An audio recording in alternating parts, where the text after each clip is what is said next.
Entonces vamos a arrancar con el proceso KDD o el proceso de descubrimiento y conocimiento. Digamos, esto ya lo hemos introducido como un grafiquito, pero pues vamos aquí a mirar algunas cosas que van a encontrar en la literatura. El primero es, ¿qué es el proceso de minería de datos? Pues básicamente es un proceso en el cual se puede ver como de dos perspectivas. Un proceso como CRISDM que arranca de entender claramente las necesidades del usuario, del cliente, ¿cierto? Hasta que llega a un proceso de despliegue en donde se entrega una solución y se continúa, digamos, por un tiempo con el monitoreo para conocer el rendimiento en producción de la aplicación y mirar cuándo hay que hacer actualizaciones, ¿cierto? Es el ciclo de vida digamos, de lo que hoy se conoce normalmente en cualquier desarrollo de software. Pero antes no era así. Antes, en general, era como, llegaba alguien con un montón de papeles a una oficina cerrada, mandaba, no, necesitamos que saque esto y ya. Y el científico de datos estaba ahí como encerrado con los datos y ya, pero no tenía como mucha interacción con el problema.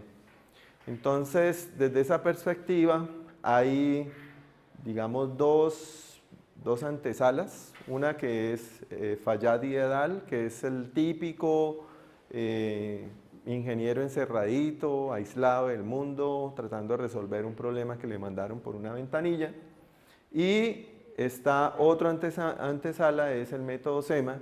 El método SEMA fue propuesto por SAS, que básicamente es un software para, digamos, para estadística, o nació como software como estadística, ya hoy no es solo eso, y que pues obviamente tiene como esa influencia de los estadísticos, y también un poco en el sentido de que a ellos les entregaban algo y ellos a punta de estadística trataban de resolver el problema. Y finalmente CRISDM, que es una perspectiva un poco más completa, que tiene en cuenta realmente la interacción del científico de datos con los clientes. En los gráficos, tanto en el de arriba como en el de abajo, se puede observar que en general el método más utilizado es CRISDM, ¿cierto? Hoy por hoy Scrum también lo están utilizando, ahí como que lo adaptan para hacer cosas dentro de proyectos de minería de datos, Kanban, que son digamos, unas metodologías mucho más sencillas, y bueno, hay otros. Normalmente los que dicen My Own son CRISDM personalizado. ¿Sí? Cogen CRISDM y lo personalizan para un tipo de productos, por ejemplo, o lo personalizan para una empresa. Entonces, en general podemos ver que más o menos entre un 50 y un 65% de procesos se están desarrollando utilizando CRISDM según estas encuestas que son pues muy típicas de KD Nuggets, un sitio de inteligencia artificial, y este otro de Data Science. Bueno, ¿qué es la metodología de Fayyad? La metodología de Fayyad es, a mí me dan unos datos, me dan tal vez una pregunta, entonces con eso defino cuáles son los datos que necesito para resolver esa pregunta. Después yo hago todo el tema de preprocesamiento y limpieza, después ya obtengo los datos bien organizaditos, procesados, para que a esos datos yo pueda hacerles unas transformaciones específicas si son necesarias, y ya tengo los datos transformados a los cuales básicamente lo que hago es correrles algoritmos tratando de encontrar patrones o tratando de encontrar o de definir modelos dependiendo de la pregunta, ¿cierto? Y finalmente pasar a la interpretación y evaluación de los resultados para tratar de básicamente obtener conocimiento, ¿cierto? Aquí hay una cosa que de pronto también ya he comentado varias veces, y es que nunca lo que sale de los algoritmos, o sea, los resultados y el que me dio mejores resultados y tal, yo salgo corriendo a entregar como resultado, ¿cierto? Hay que hacer un análisis, si es un árbol de decisión y yo puedo mirar y entender cómo quedó el árbol de decisión, darme cuenta que realmente tiene cierta lógica con respecto a todo el proceso que yo hice, ¿de acuerdo? Y al negocio. Bueno, cada una de estas digamos, de estas fases que van creciendo, pues también permiten irse devolviendo, ¿cierto? En la propuesta que tenía Fayyad. Y básicamente el software Weka que nosotros encontramos en internet, pues básicamente está como orientado por eso, ¿sí? Uno encuentra hasta casi que organizados los tabs de acuerdo a las tareas que se desarrollan en esta metodología. SEMA, que es la metodología que propuso SAS, básicamente se llama SEMA por las siglas de cada una de las etapas que tiene, ¿sí? SEMA, ¿listo? Entonces, lo primero que habla es de muestrear, y eso pues tiene mucho origen estadístico. Nosotros acá no muestreamos. En general nosotros partimos de que si me dijeron los datos de los clientes del banco, pues es la base de datos de clientes del banco. Si hay 1.000.000, pues el millón. Yo no me pongo a decir, ay no, saquemos una muestra representativa. No, nosotros trabajamos con el millón de datos. Muy claramente, ese millón de datos o esos millón de clientes que están registrados o que históricamente han sido clientes del banco, no es en general la población nunca, ¿cierto? Porque la población, si es un banco digamos, de un solo municipio, pues tal vez uno diría, sí, se parece, no se parece, pero no es la población, porque todo banco aspira a ser el único banco y tener a todos los clientes de ese municipio, ¿cierto? Entonces se supone que la población real sería esa, los clientes del municipio.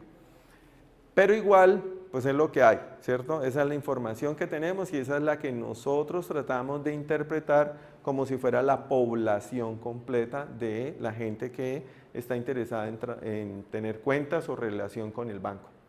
Ahora, ellos hablan de muestrear y en algunos casos para nuestros intereses puede ser una tarea que podamos desarrollar. Es decir, si tenemos, no sé, 100 millones de registros y eso pues ocupa demasiado y no tengo poder de cómputo y bueno, tengo ciertas restricciones, pues tal vez yo puedo decir, no, nos toca hacer un muestreo por restricciones, ¿cierto? Pero no es algo que yo haga por defecto, ¿de acuerdo?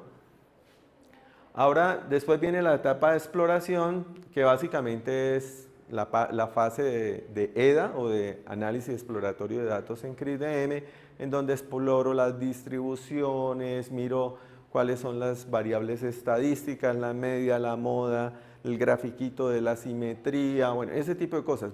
Y con eso yo trato de visualizar, entender y mirar qué está pasando con los datos a manera de análisis exploratorio de datos.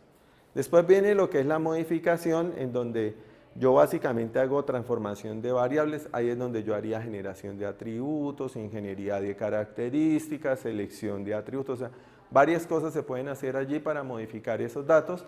Y finalmente viene el tema del modelamiento, que igual que en lo nuestro, modelamiento y evaluación está relacionada con generar los modelos, compararlos, definir cuál es el mejor de acuerdo a unas métricas y demás, ¿de acuerdo?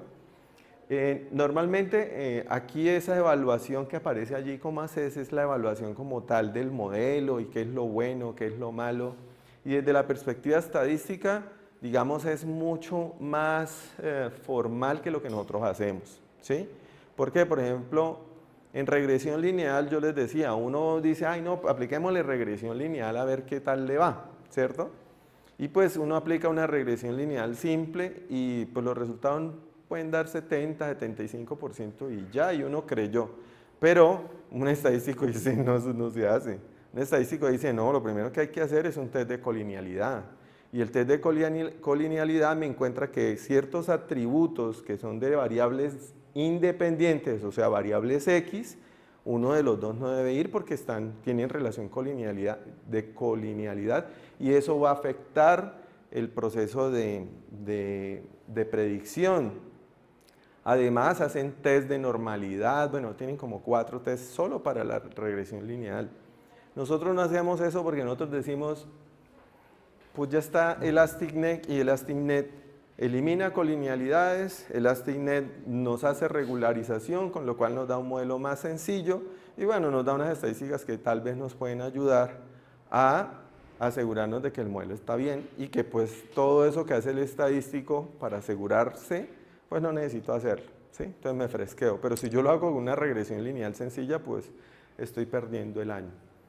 Bueno, en general este es el modelo, si ustedes se dan cuenta en ninguna parte está el cliente, igual que en el anterior. Cuando ya hablamos de CRISDM, hablamos de una metodología, primero que todo es una metodología, bueno, sí, es un proceso de desarrollo, pero pues también lo puede ver uno como una especie de metodología. Ahí está el significado, Cross Industry Standard Process for Data Mining. y básicamente es desarrollado tanto por empresas de ciencia de datos como por universidades, por grupos de investigación y demás. O sea, la vaina fue pensada muy bien, mucha gente metió la mano para tratar de hacer algo que estuviera muy bien hecho. Y esta metodología creo que es de 2001, ahorita no recuerdo la fecha exacta, pero pues al sol de hoy ha tenido muy poquitas modificaciones, ¿sí? Contrario, por ejemplo, a lo que pasó con el área de ingeniería de software. Hubo un momento en donde un día había una metodología nueva y al otro día habían 10 y al otro día habían 100, o sea, fue una explosión grandísima de muchas alternativas que al sol de hoy son las que digamos, se han depurado y son las que se conocen como Scrum, que realmente no es una metodología, es un marco de trabajo ágil. Está Kanban y XP, que ya casi no suena tampoco, pero pues digamos fueron de las que sobrevivieron. Acá no, esta es y es la que ha sido y las modificaciones no son sustanciales. Es independiente de la herramienta, es decir, puedes hacerla utilizando Python, puedes hacerlo utilizando SAS, MATLAB, RapidMiner, lo que sea, es independiente de la industria, puede ser utilizada por cualquier industria, en salud, en petróleo, en educación, en lo que sea, y básicamente está compuesta por un modelo jerárquico. Ese modelo tiene fases que se dividen en tareas genéricas, o sea, cada fase tiene tareas genéricas. Cada tarea genérica tiene tareas específicas y las tareas específicas se personalizan. O sea, yo defino si la hago o no la hago en un proyecto o en un proceso, ¿cierto? Si yo personalizo mi proceso, hago una instancia de esto, pues yo digo qué quiero y qué no quiero hacer, o cuántas veces quiero hacer algo, ¿de acuerdo? Entonces, cuando tú tienes este documento, pues tú puedes hacer lo que hablamos, la personalización o el mapeo para un proyecto en concreto, o usted dice no, lo vamos a personalizar porque la empresa se va a dedicar a hacer proyectos de petróleos y la vamos a hacer con esta metodología, esta personalización de CRISP-DM. Entonces yo defino la personalización que se requiere en los procesos que se desarrollan en el área. Bueno, ¿cuáles son las fases? Esa gráfica sí ya la hemos visto varias veces, ¿cierto? Entonces, primero las líneas negras de afuera no son de lujo, o sea, son básicamente para involucrar que eso es un ciclo repetitivo, ¿de acuerdo? Y la primera fase del proceso es la comprensión del negocio, digamos las tareas, los entregables y las tareas están al lado derecho. Entonces, lo primero que uno tiene que hacer es determinar los objetivos del negocio y para eso tú tienes que tener cuál es el background del negocio. Si es tu primera vez y vas a hacer una aplicación relacionada con el cáncer de cuello uterino, pues tienes que saber de eso. O sea, la idea es que tú puedas tener un diálogo lo más natural posible con el experto, ¿cierto? Y pues el experto no te va a estar explicando que el genoma no sé qué cosas es para... No, pues tienes que conocer un vocabulario mínimo, tener unos conocimientos del área para poder empezar a hacer el trabajo con ellos. Además, empezar a entender qué datos manejan, qué datos han guardado y demás. En el tema de definir los objetivos del negocio, es muy importante, como en cualquier desarrollo de software, pues estar seguros de qué realmente es lo que se necesita, ¿cierto? Aquí desafortunadamente, por ejemplo, en el pregrado está sucediendo que uno se está volviendo bueno en hacer historias de usuario. O sea, dígame qué hago y yo lo hago, ¿sí? Pero realmente, si a uno le toca tal vez trabajar en unas empresas pequeñitas donde a uno le toca ser todero, entonces uno sí tiene que hablar con el cliente, tiene que interactuar con el tema y tiene que darse cuenta, y normalmente se da uno cuenta que una cosa es lo que el cliente le expresa a uno y una cosa es lo que realmente él necesita como solución, ¿sí?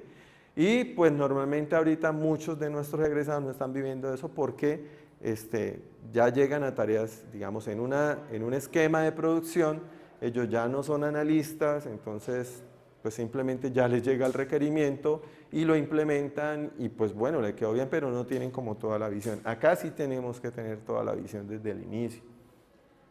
Ahora bien, no solamente saber bien o exactamente qué es lo que realmente necesita la persona, sino que con todo eso tengo que definir cuál es el criterio de éxito del proyecto. Entonces, por decir algo, en el caso del cáncer de cervix, El criterio de éxito es que tenga un 70% o un 90% de éxito en la predicción de que en el próximo año la persona, bueno, la mujer va a tener cáncer de cervix.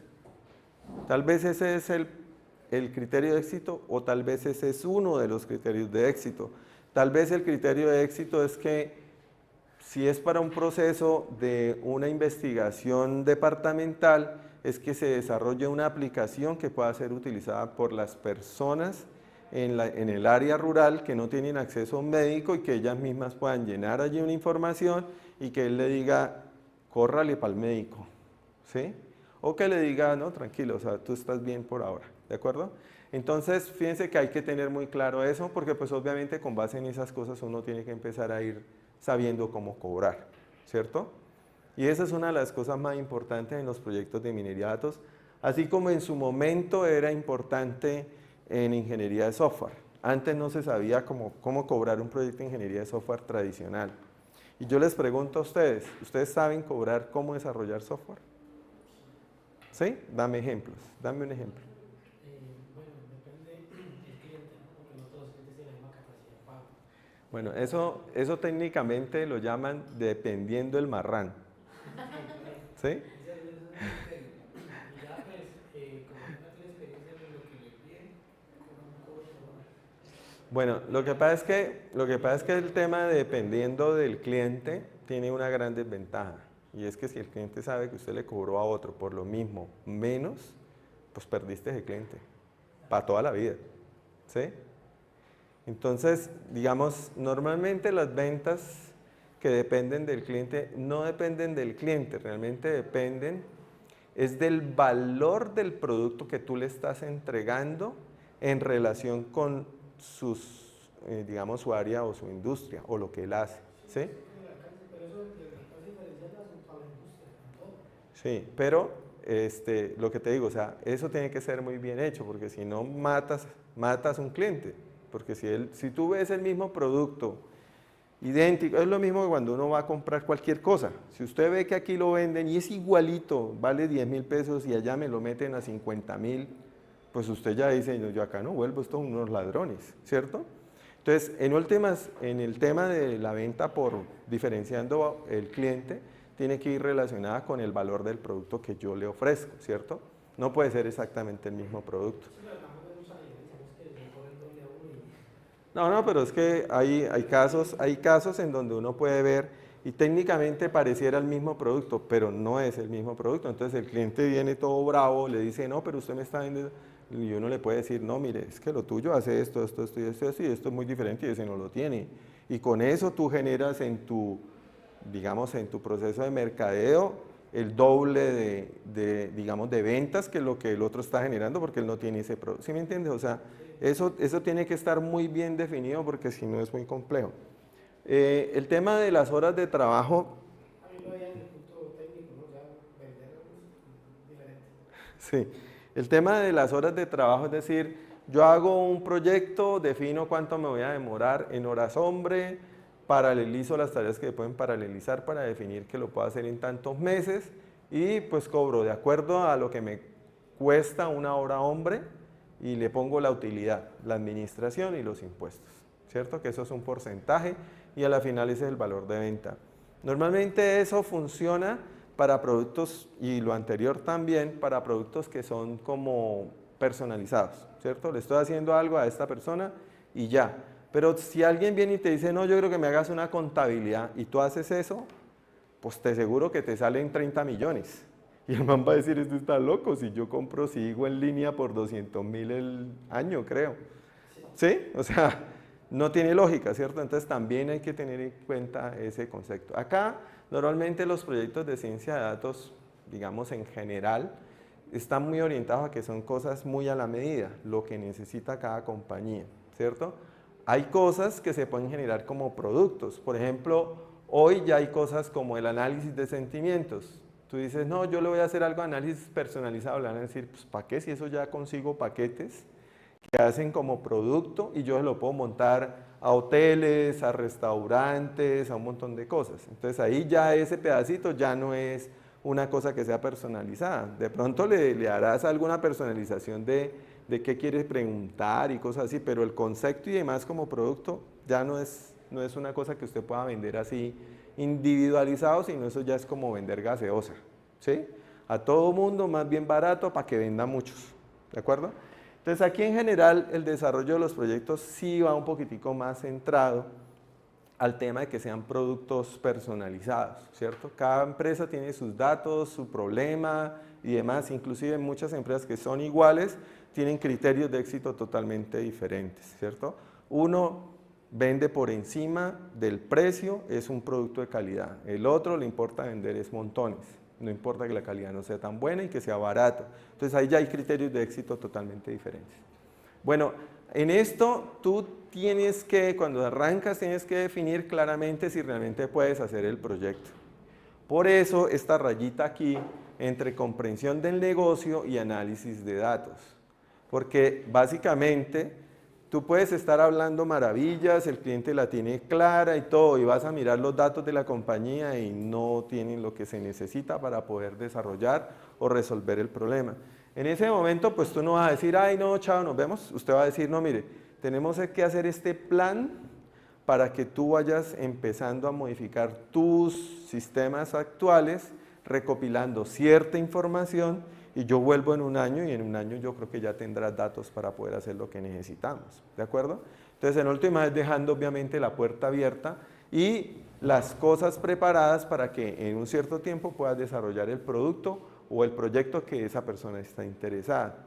Entonces allí, pues digamos, hay más cosas, no me voy a tener así en detalle en cada una de ellas, pero esas son cosas importantes. Ahora bien, una cosa es lo que él quiere, ay no, yo quiero vender más, pues vender más es el criterio de él, eso es lo que le importa a él. Yo quiero incrementar mis ventas en un 20% para el próximo año, mes a mes. Pues eso yo tengo que bajarlo a un proceso de minería de datos, entonces será clasificación, será regresión, será clustering, será análisis de series temporales, tengo que aterrizarlo a un proceso de los que conocemos, ¿de acuerdo? Porque de ahí para allá nosotros vamos a empezar a hablar es en eso, pensando en obviamente en resolver el problema de esa persona. Y al final de esto, pues tú construyes el plan, bueno, en últimas, la propuesta económica, en donde tú tienes allí fechas, tienes tiempos de entrega, productos que se van a entregar, personal calificado que vas a tener y demás para poder hacer el desarrollo del proyecto. ¿De acuerdo? Después viene la segunda etapa, que es la de análisis de los datos, que pues ustedes ya tuvieron la experiencia un poco en el proyecto de Churn. Básicamente tienes que hacer la recolección inicial, aquí pues es mucho más en serio, ya no es solamente lo que usted alcanzó a ver por encima en la etapa anterior, sino pues tienes que irte a fondo, describirlos, estamos hablando de medida, moda, varianza, qué significa, si hay un atributo, por ejemplo, la gente en muchas empresas en el teléfono empieza a colocar códigos dentro de los teléfonos, es decir, está el teléfono normal, 602, bla, bla, bla, bla, bla, y después usted empieza a ver 0000 y otros 111 y un montón de gente con ceros y ceros y un montón de gente con unos y unos. Entonces uno pregunta, ¿por qué ceros? Y dice, no, es que el Señor no tiene, ¿sí? Y unos, no, es que el Señor nos dijo que no nos lo iba a dar, que no sé qué cosas. Entonces, claro, uno puede decir, yo puedo buscarme el teléfono del usuario por otro lado, pero si ahí dice 111 y es explícitamente que la persona no quiere que lo contacten por teléfono, pues no seamos necios, ¿cierto? Entonces hay unos significados que normalmente pueden colocar los usuarios en los sistemas de información cuando hay atributos que son obligatorios. Normalmente se dan mucho por eso, es decir, cuando la persona está registrando, llega teléfono, deme su teléfono, y ahí es obligatorio. Y el señor dice, no, yo no le doy porque no tengo. Entonces, ¿usted qué hace? 000. Entonces, todos le metemos 000 cuando estamos creando un cliente. Entonces, eso toca conocerlo muy bien, es decir, hay que conocer los datos a fondo. Después de hacer el análisis exploratorio de datos que involucra gráficos de visualización y demás, se verifica también un poco la calidad de los datos, es decir, hay muchos valores perdidos o hay valores atípicos, ese tipo de cosas, ¿de acuerdo? Después se pasa a la fase de preparación de datos, ¿cierto? Entonces aquí se pueden incluir columnas, o sea, vamos a hacer generación de columnas, vamos a hacer también eliminación de columnas que realmente tiene muy poca información, de 100.000 registros por ahí, solamente 10.000 tienen registros buenos, el resto es mugre, entonces pues definitivamente tocaría quitar esa columna. Lo mismo puede ser la eliminación de registros, la eliminación de instancias, observaciones o clientes, si es un cliente de un banco por ejemplo, eliminar clientes porque definitivamente la información que tienen es muy pobre, entonces pues toca quitarla, pero todas esas decisiones de quitar, de eliminar son las que deben ser la última alternativa, o sea, no es así como que yo quito y ya, chévere, no pago nada, ¿no? Porque cuando tú quitas registros o quitas atributos, estás quitando algo de la representación de la realidad, ¿cierto? Si quitas un atributo, pues estás quitando, no sé, no, es que no tengo bien el estado civil de la gente y ¡pum!, la quito. Miércoles, eso no sería importante en un préstamo, tal vez sí, porque no sé, los solteros son más dados a pagar que los viudos o cosas por el estilo, ¿cierto? Entonces, quitar algo siempre es un tema difícil. Lo mejor siempre es tratar de encontrar los datos originales y corregirlos. Pero pues si no se da el caso, pues tendrán que llegarse a esa decisión. Lo mismo, cuando tú quitas registros completos, estás quitando, en el caso del banco, clientes. Y pues esos clientes pueden representar algo muy concreto en el negocio, tipo de gente que tiene algo específico en el negocio. Entonces hay que tener mucho cuidado con eso. Adicionalmente también la integración de datos. Lo normal es que ustedes no van a hacer como nos ha pasado acá, que yo ya tengo la tablita, una sola tablita. Lo normal es que haya un sistema de información y ese sistema de información tenga muchas tablas, y si por ejemplo van y conocen Cinca, se van a dar cuenta que son un montón de tablas que hasta ni tienen integridad referencial ni nada, o sea, están totalmente sueltas, y usted tendrá que hacer todo el análisis para saber que se trae la información correcta, ¿cierto? En eso, por ejemplo, las operaciones básicas de hacer join, pues tienen que ser muy bien hechas. Yo no puedo unir dos tablas y que después me arme un duplicado de registros, porque pues eso va a ser un problema para nosotros. Entonces, ese tema de la integración, la traída y la organizar los datos para que a la final, después de preparación de datos, yo obtenga una vista minable, una tabla que está bien organizadita con todos los datos que yo necesito, ¿de acuerdo? Ahora bien, en lo posible, nunca eliminar identificadores, ¿cierto? Si ustedes se dan cuenta, en RapidMiner yo los puedo marcar, ¿cierto? Y después de marcados, pues yo ya sé que los algoritmos no los van a utilizar para hacer el proceso de, no sé, clasificación, regresión o el que sea.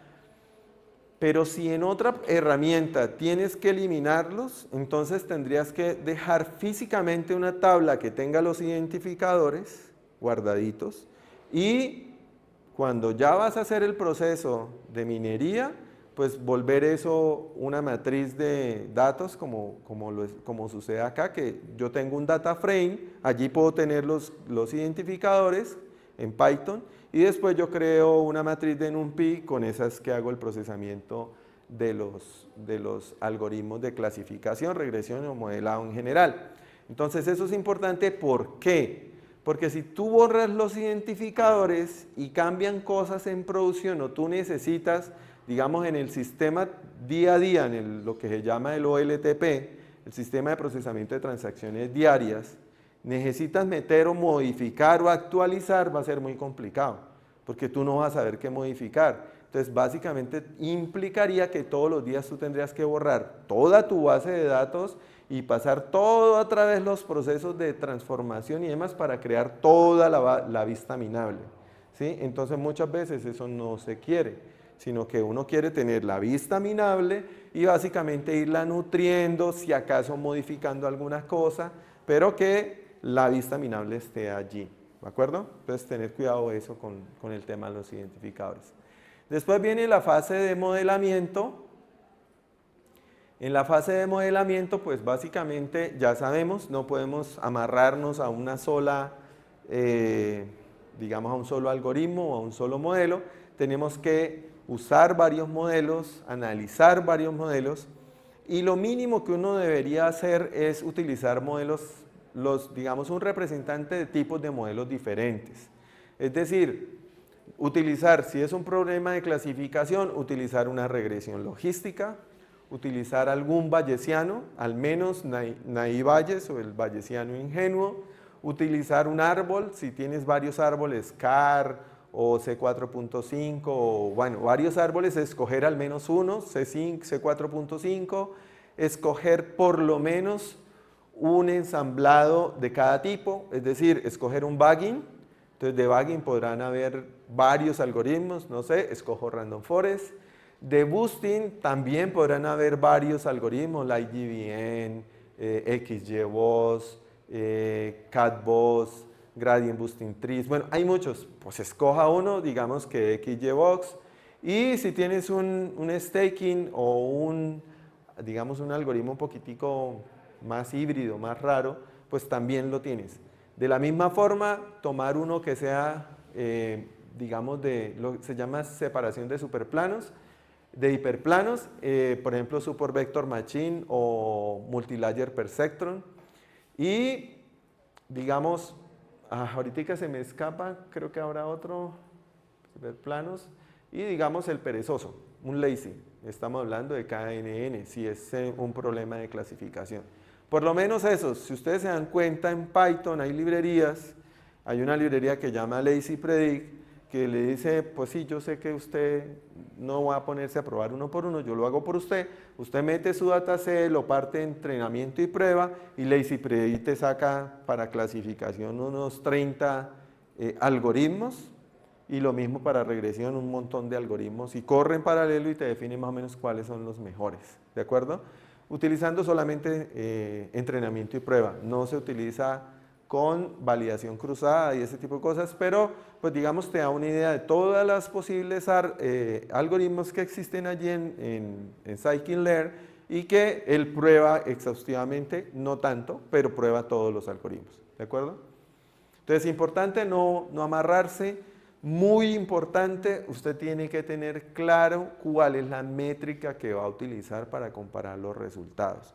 Accuracy, F1 score, precisión, recuerdo, bueno, la que sea, ¿cierto? Y tiene que tener esa selección de esa métrica basado en lo que en algún momento hablábamos de que, por ejemplo, no siempre la accuracy es la mejor opción, ¿cierto? Decíamos, ¿se acuerdan para lo del spam y el YAN, los correos spam? Tal vez el accuracy solito no nos interesa que no se equivoque mandando correo que no es spam a spam, porque pues la gente no está como ahora muy pendiente de mirar el spam y simplemente lo borra. Entonces, ahí hay una consecuencia más grave. Y adicionalmente, si los datos, por ejemplo, están desbalanceados. Recuerden que un dato desbalanceado o un dataset desbalanceado es, por ejemplo, aquel que tiene gente que dentro de un año va a tener cáncer y gente que no va a tener cáncer. Pues se espera que usted, si tiene 1 millón de registros, pues tenga, no sé, 900.000 de gente que en el próximo año no va a tener cáncer y 100.000 de gente que tuvo o que sí va a tener cáncer. Entonces, si vamos a eso, ya el dataset está balanceado porque la variable de clase, que en este caso es si va a tener cáncer, es 90% no y 10% sí. Si tú a ese dataset dices, no, a mí lo que me interesa es accuracy, y usted utiliza accuracy, no le va a funcionar. O sea, los resultados, puede que digamos, la herramienta sea muy buena definiendo cuando una persona no está enferma, pero va a ser pésima para los que son enfermos, porque son la minoría, y entonces por defecto, y es que apliquemos nada más el default. El default, yo solamente diría, dígame algo, no, ese no se va a enfermar, ya tiene el 90% de calidad en accuracy, ¿sí? Porque ya le pegó, ¿sí? Entonces, si usted utiliza esa técnica, esa métrica la va a embarrar, tiene que escoger una métrica apropiada, balance accuracy o G-min o área bajo la curva, bueno, alguna que sea apropiada para el contexto de valores que estén, de datasets que están desbalanceados. Además hay otra cosa que es muy importante. Alguien dice, no, yo voy a coger accuracy porque yo le voy a pasar smooth y ya, ¿sí? Entonces, bueno, sí, o sea, técnicamente sí, porque al hacer smooth tú puedes balancear, te van a quedar 900.000 y te van a quedar 900.000, de los cuales 800.000 fueron inventados, ¿cierto? Con smooth. Y pues obviamente tú aplicas tu proceso de validación con Accuracy y bien, pero, ¿cuál médico le va a aceptar a usted que usted se invente 800.000 personas enfermas? O sea, no, o sea, hay entornos específicos en donde no es posible usar ese tipo de herramientas, ¿cierto? Y pues en donde tú puedes usarlas sin decir nada, pero pues si te pillan van a decir, no, esa vaina no sirve, ¿de acuerdo? Entonces hay que tener cuidado también con eso. Bueno, acá hay otra cosa que es importante. Si aquí escogimos al final escogemos un modelo, pues para escogerlo yo tuve que haber hecho una evaluación utilizando la métrica, comparando con los demás, haciendo proceso de afinamiento de parámetros o de hiperparámetros y demás para obtener el modelamiento. El mejor modelo. Quiere decir que internamente yo tengo una evaluación, ¿cierto? La evaluación que tengo que hacer allí para compararlos, ¿cierto? Entonces, ¿por qué hay aquí otra evaluación? Porque esta evaluación está más relacionada con el proceso como tal, no solamente con el resultado de los modelos. Obviamente también tiene en cuenta el resultado del modelo, porque si el resultado del modelo es 70% de calidad en la predicción de se va a morir en el próximo año, pues yo llego a esta fase de evaluación y digo, sí, eso está, todo el proceso como que lo hicimos bien, los datos se procesaron bien todos, pero el resultado que tenemos no sirve todavía, no sirve, porque 70% pues sería muy grave, o sea, querría decir que a 3 personas de 10 les voy a dar una predicción mala, y si la predicción es no, si usted se va a morir el próximo año, pues yo creo que la persona se echa a perder, ¿no? Como la película esa de Perdido en Las Vegas, algo así de Nicolas Cage, que se va a meter droga y de todo porque ya se va a morir. Entonces, el tema fundamental aquí es que no solamente se revisa lo que ya salió del modelamiento, sino que además se revisa todo el proceso. ¿Qué hicimos en el tema de comprensión del negocio? ¿Qué nos faltó preguntar? O sea, es como hacer una lista de cosas que hicimos bien y una lista de cosas que deberíamos mejorar. Y adicionalmente con eso llegar a la decisión de, ¿podemos salir al tema de despliegue? ¿O nos toca hacer otra iteración? ¿O nos toca matar el proyecto? ¿Sí? Y matar el proyecto puede ser porque definitivamente no tenemos la data y nos demoramos un tiempo en conseguirla. Entonces, pues nos toca básicamente poner en stand-by el proyecto por 1 año, por 2 años, mientras se consiguen los datos que nosotros requerimos.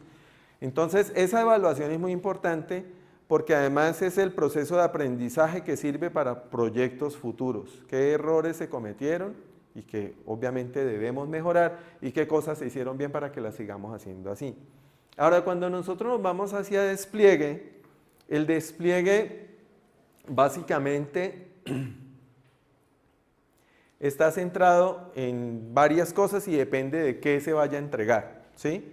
Por ejemplo, si el despliegue termina siendo un reporte, porque puede serlo así, un reporte para digamos, el gerente o los subgerentes para que tomen decisiones, pues simplemente será que cada cierto tiempo definido de acuerdo al problema concreto que se esté manejando, se corra se apriete un botoncito en una aplicación y se genere el siguiente reporte del siguiente mes, ¿de acuerdo? Entonces, eso puede ser así.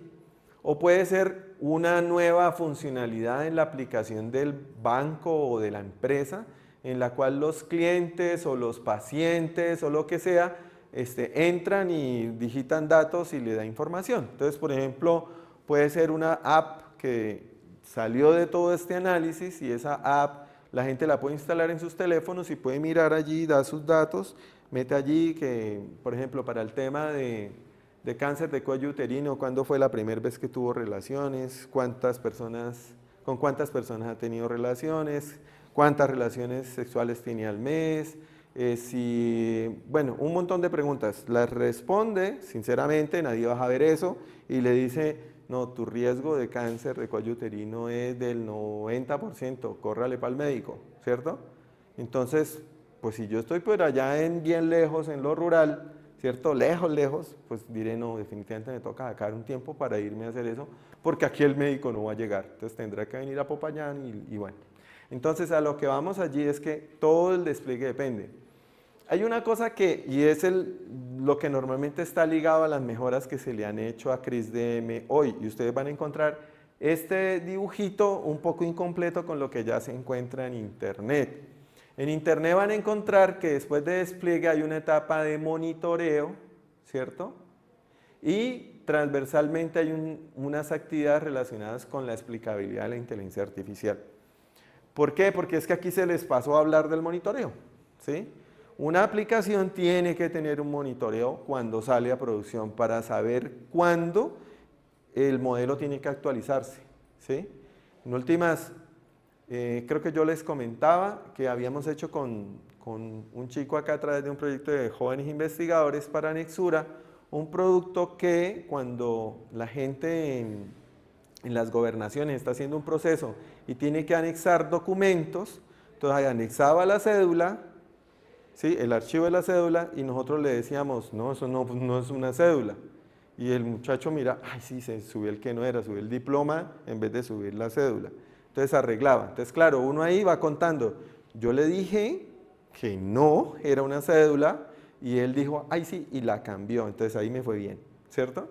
Pero si él dijo, subió una cédula, y yo le dije, eso no es una cédula, y él me dice, pues bruto, si es una cédula, pues yo ya sé que la embarré. Y entonces yo puedo llevar ahí simple un indicador de cuántas veces lo he hecho bien y cuántas veces lo he hecho mal.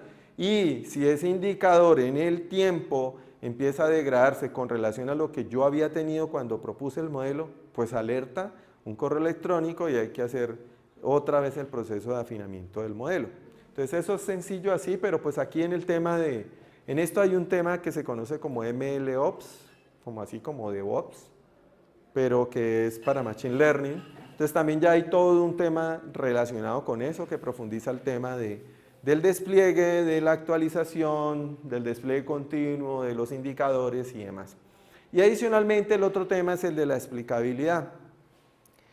Cada día es más necesario y en ciertos contextos tal vez mucho más necesario que lo que se haga sea de alguna forma explicable para tener confianza en lo que nos entrega la aplicación.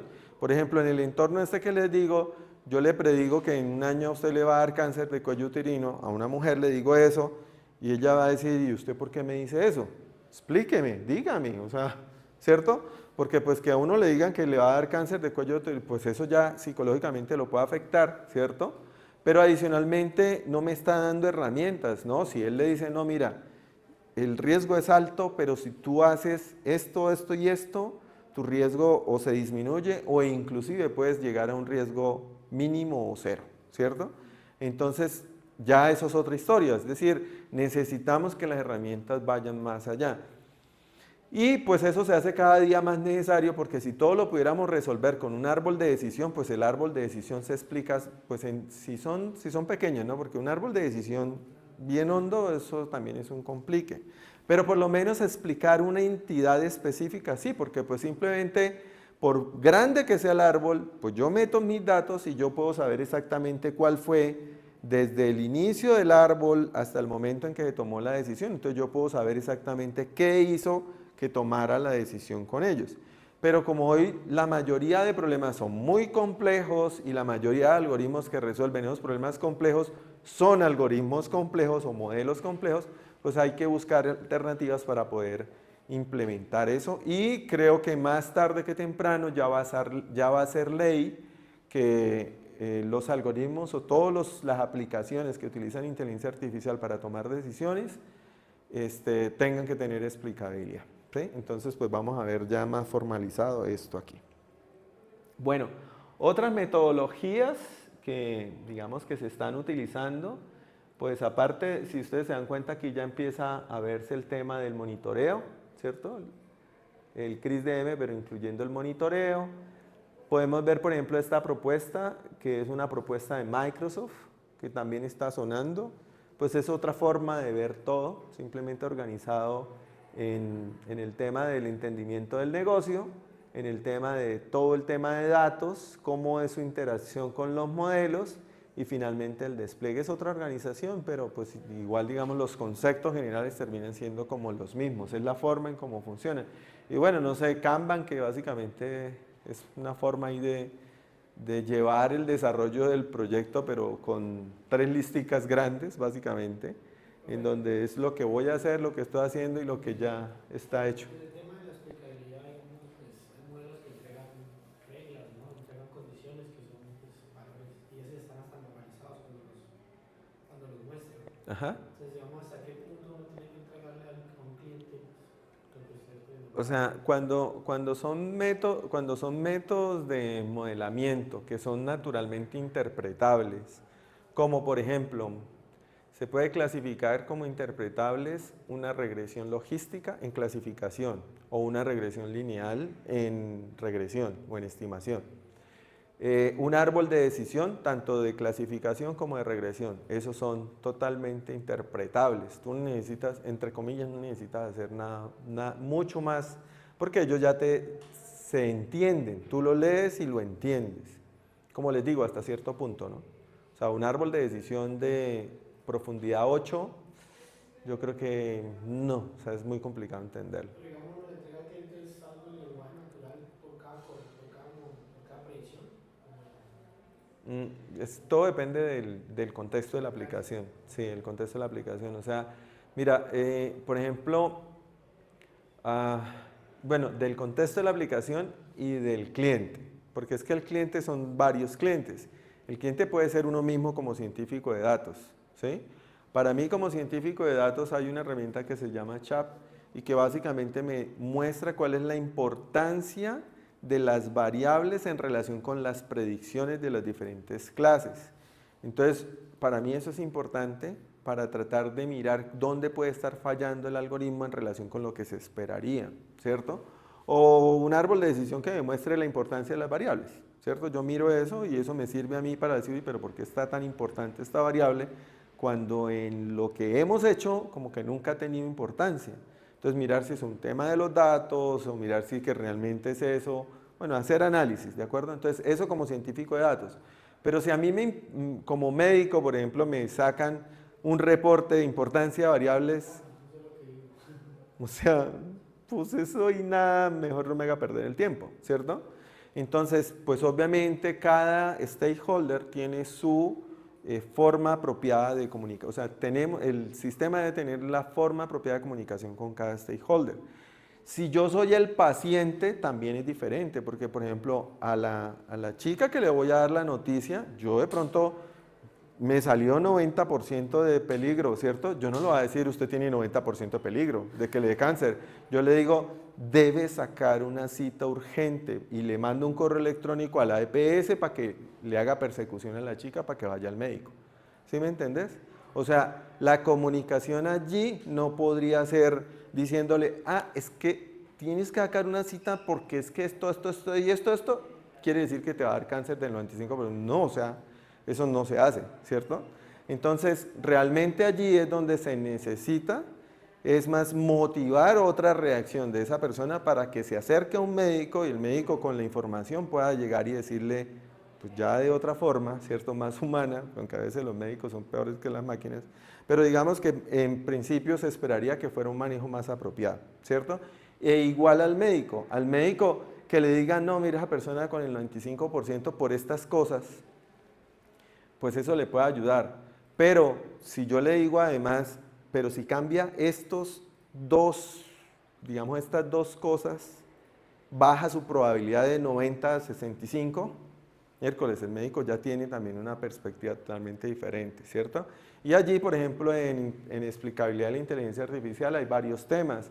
Explicar el modelo como un todo, explicar solo un registro o un conjunto de registros, eso es lo que llama la explicación global o la explicación local cuando es un solo registro. Hay métodos de explicabilidad que sirven sin importar qué modelo es decir, CHAP te puede servir para un árbol de decisión o te puede servir para un random forest o te puede servir para un perceptrón multicapa o una red profunda. O sea, él funciona sobre cuál porque en última él no se mete dentro de los modelos, trata de entenderlos básicamente mandándole cosas y que el modelo dé respuestas.